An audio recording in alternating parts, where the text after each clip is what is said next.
Hello, magandang araw. Bago ang lahat, babatiin ko birthday, May 5. May 5, no? Ano ba ngayon? May 4? Pero i-advance ko na, May 5. Happy birthday, Sherilyn. Close na close kong kaibigan yan, si Sherilyn. Comment ng comment yan sa akin. Panay nga ang pang-aasar niyan sa akin eh. Na ako daw si Food Genius. Yung kahaway ni ni FLM. Oy, happy birthday ha. Anong handa mo ngayon sa birthday mo? Yung mga yung mga bisita ni Ma'am Sherilyn. Ano, mapang-asar 'yan. Palagi niya akong pinagbibintangan na ako yung si Food Genius, yung kaaway ni Norman Mangusin. Ubusin niyo yung handa.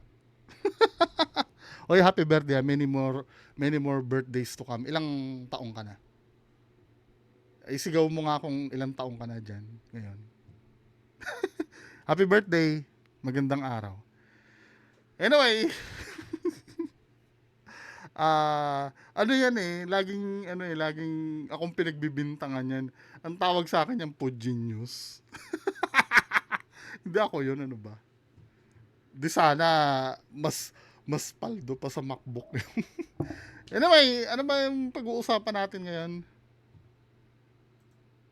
Sa,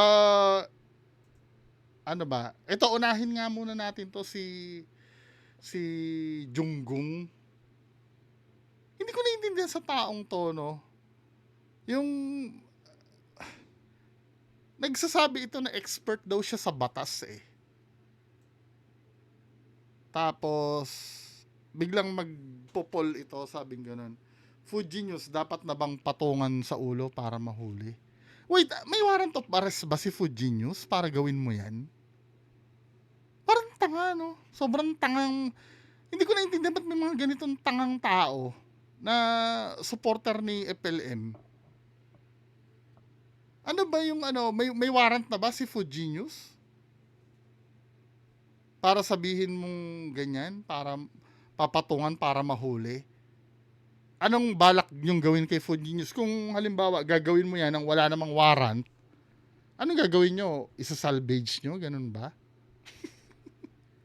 Mga utak talaga ng mga followers ni Tito Norman, hindi ko naiintindihan kung anong takbo. Wait lang ba, nagagalit ba kayo pagka binubuking yung idol nyo? Ito yata yung nagsabi na na picturean din daw yung hindi. Yung nagagalit na sino ba nag-forward sa akin nun? Basahin ko nga, wait lang ha. Siya yung nagsabi na parang galit siya dahil pinipicturean yung idolo niya sa casino. I mean, bakit ka magagalit doon, men? Eh, sinasabi naman yung totoong totoong nangyari eh. Bakit ayaw nyong maging aware ang tao na napupunta sa casino yung binibigay? Eh kayo, bahala kayo, no? Ewan ko ba, hindi, wait, bakit ayaw nyo malaman yung totoo? Bakit kinokontra nyo yun? Kasi ganito, sasabihin nyo, hindi, kalayaan kasi ni Tito Norman ang magkaroon ng privacy. Totoo nga naman. 'Di ba? Pero sometimes kailangan may mag-sacrifice para maibulgar yung totoo eh. Kasi ang alam ng mga tao nung una, wala siyang pera. Sinabi niya din naman eh, wala siyang pera eh. 'Di ba? At nung umuwi siya sa nanang niya, willing magbigay daw ng pera, something like that. Then suddenly, magkakasino. Hindi naman sa pag-aano, pero naiintindihan ba ni Baarde na insulto yon do sa mga ibang ah, fans ng idolo niya na nagpapakahirap para mabigyan ng tulong? Hindi niya ba naiisip yon? Or, ewan ko, parang hindi talaga nag-iisip pagka, mga follower ni FLM, hindi ko talaga naiintindihan kung, tapos ito si Ate Marbs, no? Si Tita Marbs, although nakakaibigan ko naman to, hindi ko naman kakahiya na kaibigan ko to, nag-uusap din naman kami. Ito, kinomentan ko siya dito eh. Sabi niya ganun, POV, sa mga nagko-comment po at basta lang maka-comments na kriminal si FLM, dahan-dahan baka babalikan kayo ng tao. Ingat sa pagkomento pag walang basihan. Bakit yung idol mo pwede? Pwede magsabi na cybercriminal yung mga kaaway niya. Ewan ko, minsan, hindi ko rin talaga naiintindihan bakit may mga tao talagang, well, choice naman nila yan, ano, na maging syunga. Peace tayo, Tita Marbs, ha. Love you, Tita Marbs. Tita ko yan, eh. Diba? Anyway, proceed tayo dito, no. Another pahayag galing kay Pastor Jam regarding sa kapatid niya. So, play natin to, mga men. Ano ba sasabihin ni Pastor Jam dito? Kahit nga sa negosyong apektado kasi lalo na't pag nalaman na kapatid ka ni Kulaong, ayun, Kulaong ng tawag. Kulaong ng tawag sa kapatid, eh, no? kapatid ka ng, ay kapatid yan ni Kulaong eh. Kapatid yan ng scammer eh. So, Hindi, totoo yun. Totoo naman yun. Kaya lang, ito kasi yung, ano, ito kasi yung catch doon, Pastor Jam. Hindi rin naman kasi pwedeng sisihin din yung kapatid mo. Ikaw din kasi, may ginawa ka rin nung, ano, nung time na maraming supporter yan. Alam mo din naman sa sarili mo yon. Kaya nga katulad nga nung, ano, nung reaction ko kagabi, I think it's time na, ano, na aminin mo na. Mukhang malulobat na ako, wait lang. Diba? Oras na, ano, para aminin mo din naman. Kasi unang-una, feeling ko kung aaminin mo na, hindi ka naman papakulong na. Kasi yung mga bagay na yun ay lumipas na eh. At naniniwala naman ako na may pagpapatawad naman na nakalaan para sa'yo. Diba? Ano yung maganda sa MacBook? Ganito lang yung charger niya, o parang charger ng cellphone. Hindi katulad nung traditional laptop na may dala kang hollow blocks. Charge lang natin. Okay. Nasaan na tayo? Pagpatuloy natin. buhay niya yan. Sabi nga ang lahat naman ng bagay may ending, may katapusan. Kung ano man yung kahinatnan ng mga pinaggagawa niya, in the end, harapin niya yun. Kami, kumbaga kami, napagod na rin kami napagod na kaming lahat na madamay dahil nga sa pangalang Bitbit. Yun din na hindi naiintindihan ng mga nireakan natin na nag-criticize. Lalo na yung anong name nun ni ma'am? Yung Muslim yata yun eh, si ma'am. Ano ba name nun ni ma'am? Nakalimutan ko. Haji Insia ba yun? Yung galit na galit siya dahil pinahiya si Tito Norman, na ang sabi niya, hindi niyo ba nare-realize ano na lang ang mararamdaman ng pamilya niyan? hindi alam ni Ma'am Haji Insia yung istorya na ultimong pamilya ni Tito Norman wala nang pakialam sa kanya dahil sa sobrang kahihiyan nga na ginawa eh. Kumbaga manhid na yung according dito manhid na yung pamilya niya sa kahihiyan. Siya din naman nagsabi, although na pinaraphrase ko lang hindi ko naman sinabi na ganun talaga verbatim ang sinabi, pero yung word na napagod na. Kami, kumbaga kami, napagod na rin kami napagod na kaming lahat na madamay dahil nga sa pangalang Bitbit. Kumbaga napagod na rin kami. Diba? Pero okay lang yun, that's life. Kagaya na sinabi ko kanina, dahil lang sa iisang taong gumawa ng hindi maganda, damay lahat. Parang sa community yan. Totoo. No. 'Di ba? Totoo. Pag ang halimbawa, yung naalala niyo yung namamayagpag ang Abu Sayyaf na palaging nangingidnap dati nung araw. Sikat na sikat ang Pilipinas sa buong mundo eh. Just imagine, Abu Sayyaf lang yun ha. Ang gumawa, buong Pilipinas yung nahusgahan nun. Isa pa diyan, ano pa ba yung mga gano'ng pangyayari? For example 'no, pagdating sa religion, yun nga yung nangyari.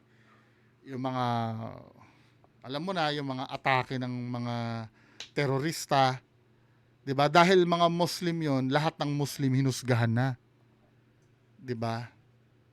Ang may tawag diyan eh. Stereotyping kasi ang tawag diyan sa ganyang pagkakataon. Kaya alam nyo men, mahirap din kasi talaga.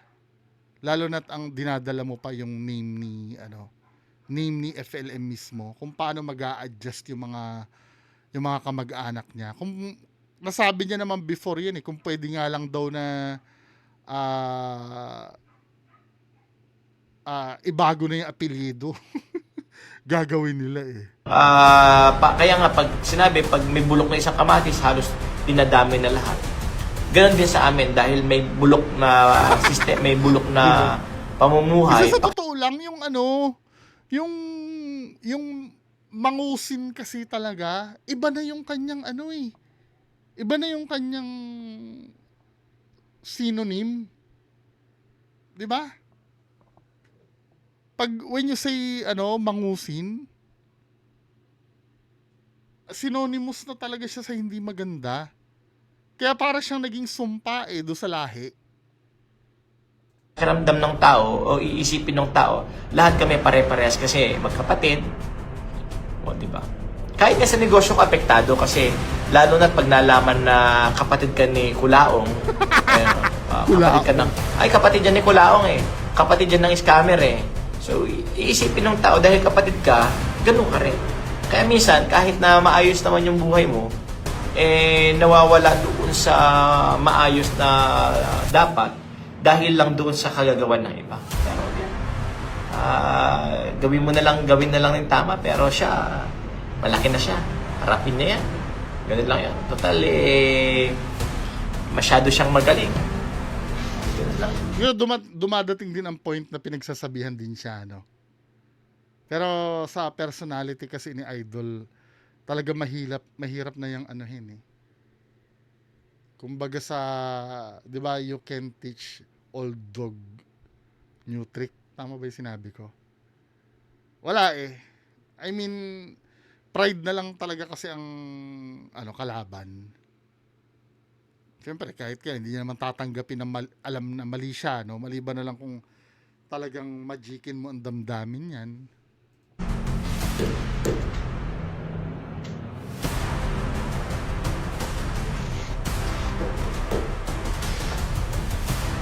No. Buhay naman yan eh. Sabi niya yan eh. Buhay niya naman yan eh. Sabi, kaya lang feeling ko, nakikita ko naman kay Tito Norman, mahal niya yung nanay niya eh. Feeling ko mukhang titino yan or magagawa ng paraan yan kung magsasalita sa publiko yung nanay niya. Yung mananawagan, yung anak, itigil mo na yan. Umuwi ka na. Magbagong buhay ka na. Di ba? pag sinabi na nanay niya, feeling ko, magkakaroon ng impact sa kanya yan. Kasi base sa pagkakaalam ko, natin, di ba, yung mga recordings naman, napanood naman natin lahat yun. Nakita talaga na may pangungunsinting nangyari. 'Di ba? Kaya sana if ever man na magtulong-tulong yung kasi yun ang tanging paraan kung gusto niyo mamatay ang monster na yan. Hindi naman literal na yung mamatay talaga na yung ganon. Yung monster, yung halimaw. Kung gusto niyo talaga mamatay niyan, hangga't buhay pa yung mga magulang niyo, dapat kumbinsihin mo na magsalita yun eh. Kontrahin nila yung anong gagawin sa kanila ni Tito Norman? Sasaktan sila ni Tito Norman? 'Di ba? Feeling ko takot din yung mga magulang niya sa kanya eh. Yun ang tanging paraan Kesa habang buhay kayong pahihirapan yan sa ginagawa niyan. Kada may gagawin yan or kada if ever na makukulong man yan or madidemanda yan, ganun sa pamilya nyo yan eh. May impact sa pamilya nyo yan eh. Kaya kung akong tatanungin, mas maganda maaga-aga pa lang. Sa bagay, too late na rin. Overdue na eh. Diba? Hanggat malalakas pa yung magulang mo na ano, patayin na nila yung monster na yan dapat. Para makuha na nila yung ano, yung si Norman Mangusin talaga na anak nila. Diba? Medyo metaphorical yung sinabi ko ha. Hindi yung literal. Kasi tandaan mo no, kung magpapatuloy yung epidemya na yan sa pamilya nyo, ultimong mga kaanak-anakan nyo, kaapu-apuhan nyo, dala-dala yan. Kasi yung ginawa niya pang ilang generation yun. Yung biro mo malathala na yung ano, hindi mamamatay yun eh. Nasa internet na kasi yung record nung ginawa ng kapatid mo eh. Di ba? Pati yung mga kahit ano, magiging anak mo, pastor dyan, magiging apo mo, pagdudusahan yan. Yung ginawa ng kapatid mo. Walang ibang ano, walang ibang makakagapi diyan ng mabilisan kung hindi kayo din lang na pamilya niyan. Kasi kung halimbawa iba ang gagawa, pwede niyang paggawa ng masama eh, 'di ba? Knock on wood ha, hindi ko naman sinasabing gano'n mangyari. Pwede niyang ipag-utos na may gawing hindi maganda sa iba or siya mismo. Pero pag pamilya niya yung gagawa, hindi magagawa sa inyo 'yun eh. Kahit ba naman na gano'n si Tito Norman, nakita ko din naman na mahal niya yung ano eh, mahal niya din naman yung magulang niya eh. 'Di ba? Yung nagsagutan nga sila sa telepono, may authority pa rin si Nanang Remy. Nung sinabi ni Nanang Remy na huwag ka magmalaki sa akin, alam ko, medyo natameme si Tito Norman nun eh. Pakinggan nyo uli yung dating recording. Kaya, kung ano, kung gusto nyo matigil yan, yung sumpa na yan sa pamilya nyo, kailangan kayong gumawa ng paraan yan. Kung iba kasi ang gagawa ng paraan yan, mukhang hindi maganda ang dating sa inyo. 'Di ba? Anyway, mga kababayan ko, no, yan lang po muna pag-uusapan natin ng gabi. Magandang gabi sa inyo lahat. Bye-bye.